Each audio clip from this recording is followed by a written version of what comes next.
Hi, friends. This is your pal, Scott Garibay, and today we're going to talk about Chaosium, Call of Cthulhu, Delta Green. Actually, Chaosium, Call of Cthulhu, 5th edition, 19, and actually the mid 90s Delta Green. Not the new cool one from 2016, but the old school one.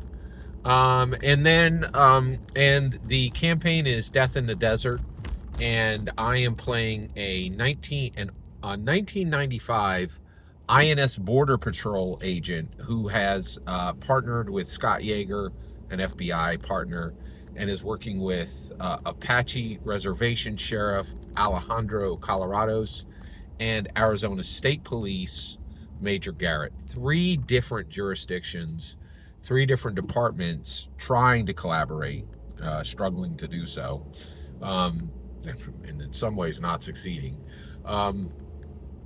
And so it was really fascinating. I really enjoyed this. I'm really enjoying it, still ongoing. And so just a fantastic, really just a great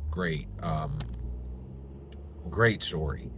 So we're continuing, and at this point, my character, Border Patrol agent Dwayne Harrigan, has had a dream about a path that goes from the gay ranch to a dark cave opening, right? So he wakes up and he gathers Garrett and he gathers Colorado and he gathers his partner, right? Now I will say we when we were at the hotel, we actually got some additional information that we didn't even have the bandwidth to process, which is really wild. So I gather everybody up at 8 in the morning. We head out to Begay Ranch. We all get in a Jeep, and then we start following the path. As we're following the path, Alejandro Colorados is driving and makes a really bad failure of the drive. And the Jeep crashes like in a ravine or like a dry gulch.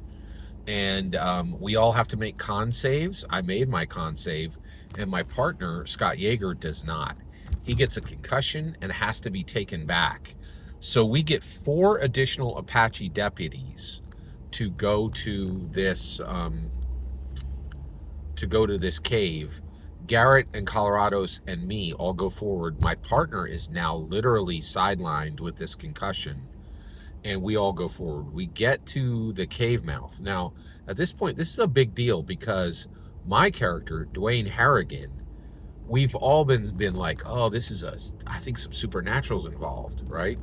Well, it's no longer, I'm not wondering anymore, right? I have literally just led everyone to this cave I saw in a dream. Like, I'm positive that this is supernatural sourced. But I also know I can't share that with, like, Garrett won't believe me. Colorado's is a little bit open to it, and these 4, Apache deputies, I just met them, so I keep it to myself. But I warn them, hey, I think there's going to be bad things in this cave. Get ready. So I get out my Colt Cobra revolver, and I wanted to use the shotgun, but one of the problems is I have a 60% with my Colt Cobra and only a 25% to hit with a shotgun, right? So I'm going to use the Colt Cobra. I will say, actually, you know what? I don't even want to. If I comment on this game system, I'm going to try to do it outside of the storyline. That'll kind of keep this tight. All right, so we go in, and I have this Colt Cobra pistol revolver, and we go into the cave, and right there, man, we find Emmanuel Santana. He is an Apache resident. He is an older man, and he is a skilled veteran, Army veteran, right? So he's got skills. But we get in there, and at this point, I shoot and I miss. Actually, you know what? We go in, and I actually say to him, freeze. Actually, no, I'm sorry. Yeah, I said freeze, hands up, which was a mistake. And then I corrected it to the dungeon master, and he let me correct it. I was like, I said, federal agent, hands up, right? He draws a gun.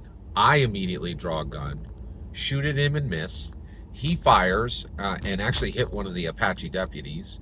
and then they all fire, and one of them hits him, right?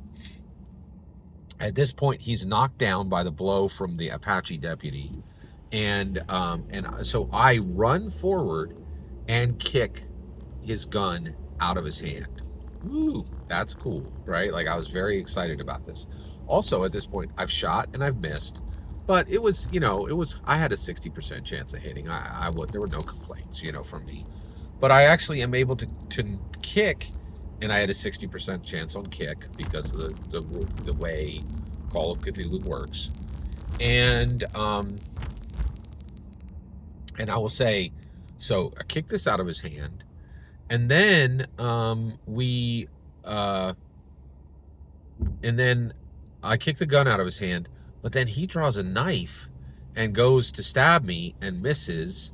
And at that point, I literally just put my gun on the ground because we got 6 dudes with guns on him, and I'm like, hey, relax, right? Like, you're clearly outgunned. And I didn't even say it. I was like, I'm gonna let him look that there's 5 guys with guns trained on him. It's time to give up, right? I'm trying to take him alive, right? Well, he actually turns and runs deeper into the cave, right? So I pursue him, and this was interesting. They used my size score, so I have a size of 9. I don't know what that means. Like, so I will tell you, yeah. So, but it was smaller than his size, which means that I was able to squeeze into these crevices to chase him. I squeeze through the crevices. He pops out the backside of the cave, and on the backside of the cave, there's this, not a cliff, but a dangerous rolling rock slope. And he fails his dexterity check and rolls down it, hitting himself on rocks multiple times on the way down.